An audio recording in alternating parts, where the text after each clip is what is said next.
हा प्रश्न आहे, घातपात आहे का? मला सुद्धा शंका आहे की कदाचित हे घातपात असू शकतं का, तर हे पुढच्या काही स्लाइड्स मध्ये मी आपल्या सर्वांना सांगतो. आता याच्यामध्ये आम्ही जेव्हा हा रिसर्च करत होतो, चर्चा करत होतो, ते एक सिक्युरिटी एरियामध्ये काम केलेला व्यक्ती, माजी अधिकारी, तो माझ्याकडे आला.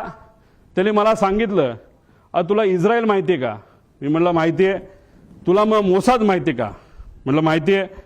मग त्याचं काय? ते म्हणले हे पुस्तक बघ. मी म्हणलं बर, मग या पुस्तकाचं काय? ते म्हणले त्या पेजवर तू जा आणि त्या पेजवर एक लाईन आहे, ती लाईन तू त्या ठिकाणी वाच. ती कुठली लाईन आहे? ती ही लाईन आहे. आता डेगन नावाचा जो माणूस आहे तो एक एजंट आहे. एजंट म्हणजे कोण? जो एखाद्या व्यक्तीला असॅसिनेट, नाहीतर एखाद्या व्यक्तीला मारायचं असेल प्लॅनिंगली, तर हा तो डेगन नावाचा एजंट आहे. त्याचं सगळ्यात उत्कृष्ट पद्धत मारायची काय असते त्या डेगन नावाच्या पुस्तकात दिलेलं आहे की sometimes it's most effective to kill the driver and that's that.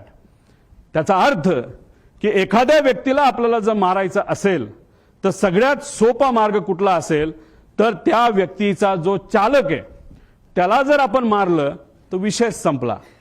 आता गाडीत असेल तर ड्रायव्हर, मोटरसायकलला असेल तर रायडर, आणि विमानात असेल तर पायलट, असं म्हणायला काय हरकत आहे.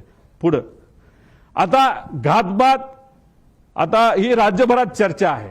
ह्याच्या खोलात जावं लागेल, ह्याच्या डिटेलमध्ये जाऊन माहिती घ्यावी लागेल, रिसर्च करावं लागेल.